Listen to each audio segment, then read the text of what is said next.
আসসালামু আলাইকুম।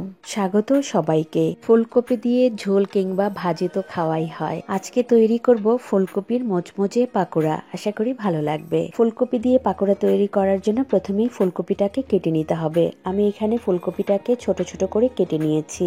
যে ফুলগুলো একটু বড় মাঝখান দিয়ে কেটে নিয়েছি, আর যেগুলো একটু ছোট আমি আস্তই রেখেছি। ঠিক এইভাবে ফুলকপিগুলো কেটে নিতে হবে। এবার ফুলকপিগুলো ধুয়ে নেওয়ার জন্য বড় একটা বাটিতে নিয়ে নিচ্ছি।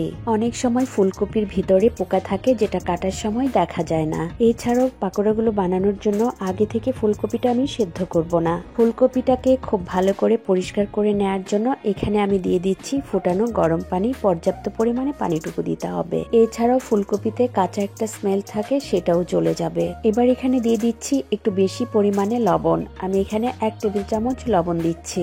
লবণটুকু দেওয়ার পর একটু নেড়ে চেড়ে ফুলকপিগুলো 5-7 মিনিটের মতো একটু পানিতে রেখে দিব। তারপর আবার খুব ভালো করে ধুয়ে নিতে হবে। আমি ফুলকপিগুলো গরম পানি থেকে তুলে আরো একবার ভালো করে ধুয়ে নিয়েছি। এবার এই ফুলকপির মধ্যে কিছু মশলা মাখিয়ে নিতে হবে। প্রথমে দিয়ে দিচ্ছি 1 চা চামচ আদা বাটা, 1 চা চামচ রসুন বাটা। এবার দিয়ে দিচ্ছি 1 চা চামচ লাল মরিচ গুঁড়া, 1 চা চামচ ধনিয়া গুঁড়া, আধা চা চামচ হলুদের গুঁড়া, আধা চা চামচ জিরার গুঁড়া, আর এখানে দিয়ে দিচ্ছি 1 চা চামচ চাট মশলা। চাট মশলাটা যদি হাতের কাছে না থাকে না দিলেও চলবে। এবার দিয়ে দিচ্ছি 1 টেবিল চামচ পেঁয়াজ বাটা, দিয়ে দিচ্ছি আধা চা চামচ গোলমরিচ গুঁড়া। এবার দিয়ে দিচ্ছি 2 টেবিল চামচ টমেটো সস। এখানে সসটা দিলে পাকোড়াগুলো খেতে অনেক ভালো লাগে। এবার দিয়ে দিব পরিমাণ মতো লবণ। লবণটুকু দেওয়ার পর হাত দিয়ে মশলাগুলো খুব ভালো করে ফুলকপির সঙ্গে মাখিয়ে নিতে হবে। মশলাগুলো খুব ভালো করে মাখিয়ে নিয়েছি। এবার এই ফুলকপির বাটিটা আমি সাইড করে 8-10 মিনিটের জন্য রেখে দিব। এবার একটা ব্যাটার তৈরি করে নিতে হবে। তার জন্য ফুলকপির মধ্যেই দিয়ে দিচ্ছি আধা কাপ ময়দা। আরো একটু বেশি ক্রিস্পি করার জন্য এখানে দিয়ে দিচ্ছি 1/4 কাপ চালের গুঁড়া, সাথে দিয়ে দিচ্ছি 1/4 কাপ কর্নফ্লাওয়ার। ময়দা দেওয়ার পর সবকিছু খুব ভালো করে একটু মাখিয়ে নিচ্ছি, আর অল্প অল্প পানি দিয়ে একটা ব্যাটার তৈরি করে নিতে হবে। তবে এখানে পানিটা আমি একবারে দিচ্ছি না, অল্প অল্প করে ব্যাটারটা তৈরি করে নিতে হবে। এখানে ব্যাটারটা কিন্তু খুব বেশি পাতলা আবার খুব বেশি ঘন হবে না।